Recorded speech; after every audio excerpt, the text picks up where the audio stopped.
আজকের এই চমৎকার আয়োজনের মান্যবর সভাপতি, আমাদের প্রিয় মানুষ, বিশিষ্ট লেখক আফতাব চৌধুরী, মঞ্চে আছেন আজকের প্রধান আলোচক বিশিষ্ট কবি শিক্ষাবিদ কালাম আজাদ, এই পত্র ঐতিহ্যবাহী প্রতিষ্ঠানের সাধারণ সম্পাদক বিশিষ্ট গল্পকার কথাশিল্পী সেলিম আওয়াল, মঞ্চে আছেন অধ্যাপক নন্দলাল শর্মা, আছেন অত্যন্ত ধীমান সাংস্কৃতিক সংগঠক এবং বর্তমান সময়ে যারা বাংলাদেশকে নিয়ে ভাবেন তারুণ্যদীপ্ত মাহবুব ফেরদৌস, বক্তব্য দিয়েছেন সাবেক সাধারণ সম্পাদক দেওয়ান মাহমুদ রেজা, আমার খুব প্রিয় মানুষ, এবং আমার সামনে উপবিষ্ট ধীমান ব্যক্তিবর্গ, সিলেট মুসলিম সাহিত্য সংসদ এর ঐতিহ্য এবং ইতিহাস আপনাদের সামনে তো পরিষ্কার, আপনারা এর সাথেই জড়িয়ে আছেন। এর সৌরভ এবং সুগন্ধ বাংলাদেশ ব্যাপী, শুধু বাংলাদেশ কেন, আমি এটি বিধায়ী চিত্রে বলতে চাই, বাংলাদেশ ছাড়িয়ে এখন যেখানে বাংলাদেশি আছে, যেখানে বাংলা ভাষা আছে, কিংবা যেখানে বাংলা সাহিত্যের চর্চা আছে, সেখানে এই প্রতিষ্ঠানের নামটি উচ্চারিত হয়। এটি অত্যন্ত আনন্দের বিষয়। আরো আনন্দের বিষয়, প্রতি সপ্তাহে বৃহস্পতিবার যে সাহিত্য ভাষণ হয়, খুবই আনন্দের কথা এটি। তার উপরে আরো আনন্দ যোগ হয়েছে, ক্রমাগত বই মেলা করে যাচ্ছেন প্রতি বছর। আজকে 18তম বই মেলার উদ্বোধনী অনুষ্ঠান। বই এমন এক বন্ধু যে কখনো শত্রু হয়ে দাঁড়ায় না, বই এমন এক সঙ্গী যে মানুষকে কখনো নিঃসঙ্গ হতে দেয় না। বইকে বলা হয় মস্তিষ্কের সন্তান। বই হলো একজন ব্যক্তির 80 বছরের অভিজ্ঞতার একটি নির্যাস। বই হলো কয়েকটি শতাব্দীকে এক মলাতে তুলে দেয়া একটি বিষয়। মস্তিষ্কের সন্তান কেন? বই মস্তিষ্ক ছাড়া সৃষ্টি হয়নি, হয় না। শুধু কি মস্তিষ্ক না, আমরা জানি কথায় কথা আমরা বই পাঠের কথা বলি, আমরা লেখাপড়ার কথা বলি, এবং ক্রমাগত আমরা উচ্চারণ করে যে আমাদের পড়তে হবে, পড়তে হবে, পড়তে হবে, আমরা পড়ি, বই পড়ি। এই বইয়ের মধ্যে কি থাকে? শুধু কি অক্ষর? না, শুধু অক্ষর থাকে না, বইয়ের মধ্যে একটি মহাকাল থাকে। একটি মহাকাল ঘুমিয়ে থাকে বইয়ের পৃষ্ঠায়, একটি শতাব্দী ঘুমিয়ে থাকে, অসংখ্য শতাব্দী ঘুমিয়ে থাকে। আমাদের আগে 100 বছর 200 বছর আগের সংস্কৃতি ঘুমিয়ে থাকে, ইতিহাস ঘুমিয়ে থাকে, ঐতিহ্য ঘুমিয়ে থাকে। তখনকার সময় এবং সময়ের যে চোখগুলো পৃথিবীতে নিঃশ্বাস নিত, সেই মেধা সম্পন্ন ধী সম্পন্ন চোখগুলো কি অবজারভেশন করেছেন, তারা কি পাঠ করেছেন? তারা কি শুধু বই পাঠ করেছেন? না, তারা প্রকৃতিকে পাঠ করেছেন, তারা বিশ্ব জগৎকে পাঠ করেছেন, তারা মহাকাশ পাঠ করেছেন, তারা চন্দ্র সূর্য যোজনা মায়াবী যোজনা পাঠ করেছেন, তারা মানুষকে পাঠ করেছেন, তারা সময়কে পাঠ করেছেন, তারা জোনাকির জ্বলে যাওয়া নিভে যাওয়া পাঠ করেছেন, তারা অন্ধকার পাঠ করেছেন, তারা আলো পাঠ করেছেন, তারা আলো এবং অন্ধকারের মাঝখানে যে রেখাটি আছে সেটি পাঠ করেছেন, যারা সত্য এবং মিথ্যাকে পাঠ করেছেন। এই সব পাঠকে অক্ষরে বা বর্ণে কিংবা বাক্যে বন্দি করে একটি বইয়ের বুকে তুলে দেওয়া হয়। সে বইটি যখন ছেপে আসে, শতাব্দীর পর শতাব্দী প্রতিনিধিত্ব করে।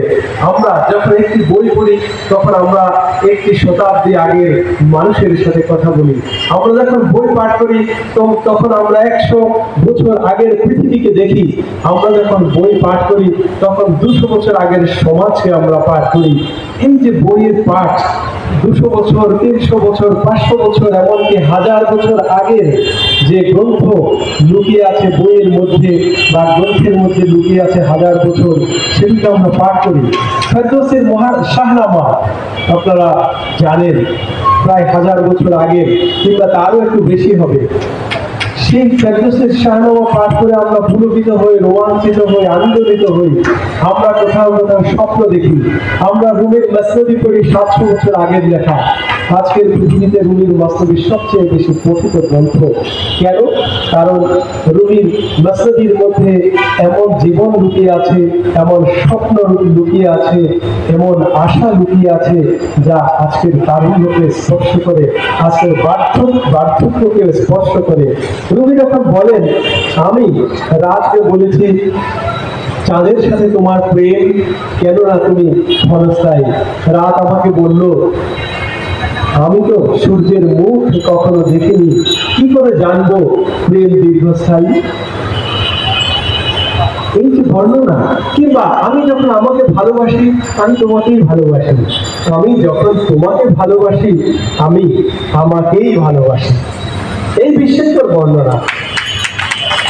রুমি বলেছেন যে তুমি সারা জীবন পাথর হয়ে আছো বা পাথর আছো, আজকে মাটি হয়ে দেখো, দেখবে তুমি সুশোভিত হয়ে উঠছো, তুমি সুবাসিত হয়ে উঠছো, তুমি বৃক্ষ সমৃদ্ধ হয়ে উঠছো।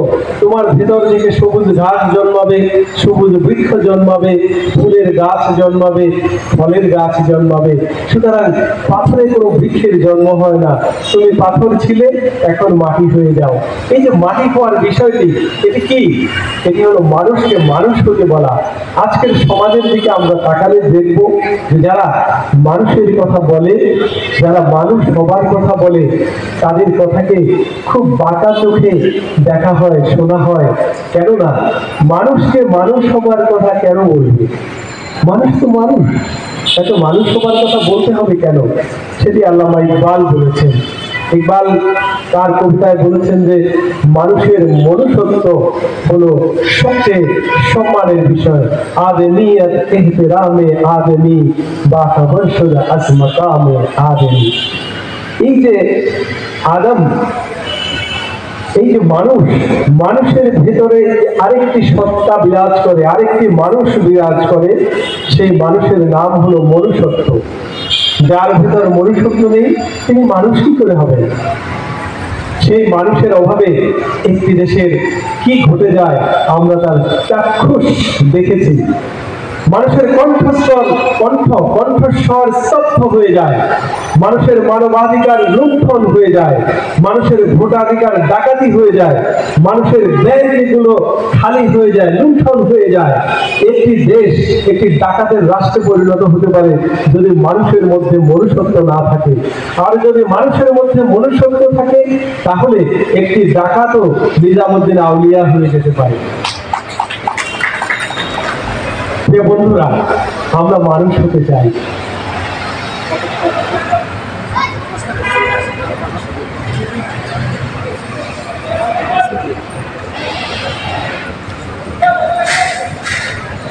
এই মনুষ্যত্বকে খোঁজা এটি মানুষের কাজ। আমরা মানুষ হবার জন্য বইয়ের কাছে আসি। আমরা বইয়ের বুকে আমাদের মনুষ্যত্ব খুঁজি। কিন্তু এটিও তো সত্য, বই পাঠ করে করে অনেকে মনুষ্যত্ব হারিয়ে ফেলে। তাহলে রাত যেমন অন্ধকার হয়ে আসে, দিন যেমন আলো হয়ে আসে, এই আলো অন্ধকারের খেলা পৃথিবীর প্রত্যেকটি জিনিসের মধ্যে আছে। মানুষের মধ্যেও আছে আলো অন্ধকারের খেলা। যিনি বই পাঠ করেন তিনি নিজেকে আলোকিত করতে বই পাঠ করেন, নাকি অন্ধকারে নিমজ্জিত হওয়ার জন্য পাঠ করেন, নাকি আলো নিভিয়ে দিতে পাঠ করেন, এটিও সিদ্ধান্ত নিতে হয়। এটিকে বলে দৃষ্টিভঙ্গি।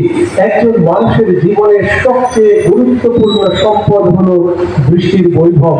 একজন মানুষ তার দৃষ্টিভঙ্গির আলোকে পরিচালিত হন।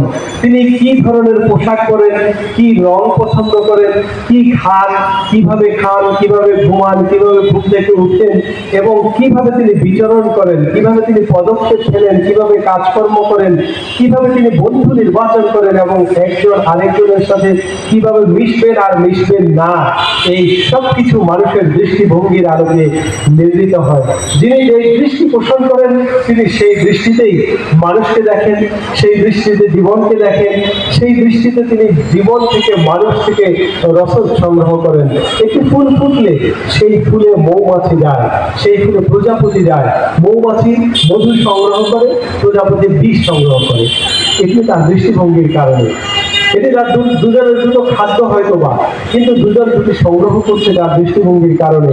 ঠিক আমি জীবন থেকে কি নিব, আমি বই থেকে কি নিব, আমি সমাজ থেকে কি নিব, আমি আকাশ থেকে কি নিব, আমি নক্ষত্র থেকে কি নিব, এটা আমাকে বুঝতে হবে। আমার দৃষ্টিভঙ্গি নির্ধারণ করতে হবে।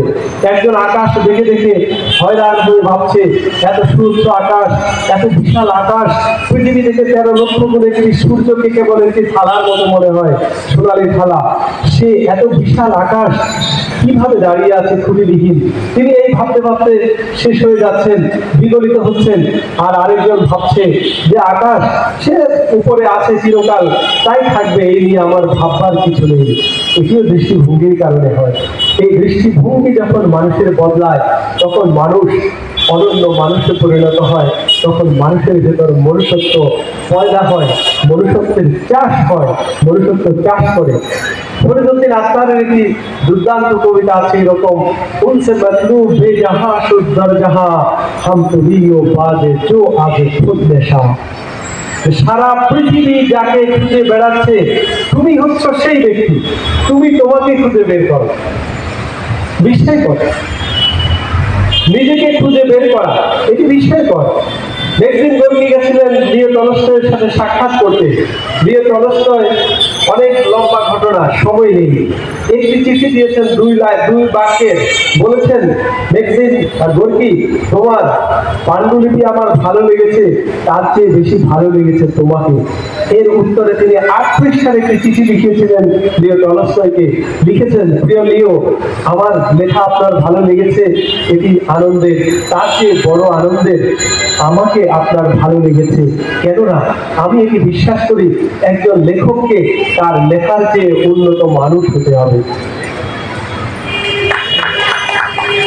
এই উন্নত মানুষ হবার কাজটি তারা করে। কেন? তিনি বলছেন, কারণ লেখা বই হলো অক্ষরের ছায়া আর মানুষ হলো স্রষ্টার প্রতিনিধি। সুতরাং বইয়ের চেয়ে মানুষ বড়, কারণ একজন মানুষের মধ্যে 1000 গ্রন্থ ঘুমিয়ে থাকে, একজন মানুষ থেকে 1000 গ্রন্থ বেরিয়ে আসে, কিন্তু সেই মানুষই আবার গ্রন্থ থেকে মানুষ হবার রসদ খুঁজে নেয়। প্রিয় বন্ধুরা, আমরা যদি আমাদের জীবন থেকে নিজেদের দিকে ফিরতে পারি, নিজেদের জীবন থেকে যদি নিতে পারি, তাহলে আমি দেখতে দেখতে কখনো মনে হবে আমি একটি পুকুর, কখনো মনে হবে আমি একটি দিঘি, কখনো মনে হবে আমি একটি ঝর্ণা, কখনো মনে হবে আমি একটি নদী, কখনো মনে হবে আমি একটি সমুদ্র, কখনো মনে হবে আমি একটি মহাসাগর। কিন্তু একজন মানুষ অসংখ্য মহাসাগরের চেয়েও বড়। একজন মানুষ 7টি আকাশ থেকে বড়, মহাকাশ থেকে বড়। কিন্তু মানুষকে চিনে? মানুষ মানুষকে চিনে না। কে চিনে? একটি বৃক্ষ চিনে, একটি প্রজাপতি চিনে, একটি সিংহ চিনে, একটি বাঘ চিনে, একটি নীল তিমি চিনে, মানুষের খবর জানে, তা মানুষের খবর তার কাছে আছে, কিন্তু মানুষের খবর মানুষের কাছে নেই। গাহি সাম্যের গান, মানুষের চেয়ে বড় কেহ নয়, নহে কিছু মহিয়ান। ঠিক এভাবে আল মাহমুদ তার একটি কবিতায় বলেছেন, মানুষ মানুষ বলে যারা, মানুষ তারা কে? অফিস বাড়ির মধ্যে রোবট কলম ধরেছে, নরঙ্গলি কুশন আসন চশমা পরা চোখ, লোক ঠকানো হিসাব লেখে কম্পিউটারে শ্লোক। বাংলাদেশের কপাল পরে ঘূর্ণিঝড়ে চর, মানুষ গড়ার শাসন দেখে বুক কাঁপে থরথর। হাইরে মানুষ, রঙিন মানুষ, গান শুনুনি ভাই, মানুষ হবার ইচ্ছে আমার একেবারে নাই। মানুষ তো এরকম। কিংবা রাস্তাগুলো নদী এবং গলিরা সব খাল, ইলেকট্রিকের খাম্বাগুলো পাল্টে হলো দাল, মোটর গাড়ি গরুর পালে হাম্বা তুলে হাঁটে, পুলিশগুলো গুলিস্তানে নিরানি ঘাস কাটে। আব্বা হলেন কাকতারুয়া, আম্মা হলুদ পাখি, দুপুর আসো ভুই কুমড়ো পাতায় ঢেকে রাখি। সবাই যখন বদলে গেছে নিজের ঘরে নাই, আমি তখন ইচ্ছে মতন খোকন থেকে যাই। কেউ বলে না আট কষ্টের, কেউ বলে না দেখ, কেউ ধরে না কানের লোকে, কেউ বলে না সে। ঢাকা শহর সবুজ হয়ে যাও, কলেজগুলো সরষে বাগান, ভার্সিটিতে লাও। কেন এই কবিতাগুলো হয়েছে? কেন হয়েছে? এজন্য যে মানুষের ছবি ধরে যারা ঢুকে পড়ছে, তারা অমানুষ হয়ে বেরিয়ে আসছে। সুতরাং আমরা মানুষ হয়ে যাব, আমরা মানুষ হব, আমরা বইকে সঙ্গী করব, বইকে বন্ধু করব, বইকে আমরা আমাদের জীবনের অঙ্গ করব, এবং বইয়ের বুকে মুখ লুকিয়ে আমরা নিজেরা এক একজন বিখ্যাত বই হয়ে উঠবো। সবাই ভালো থাকবে।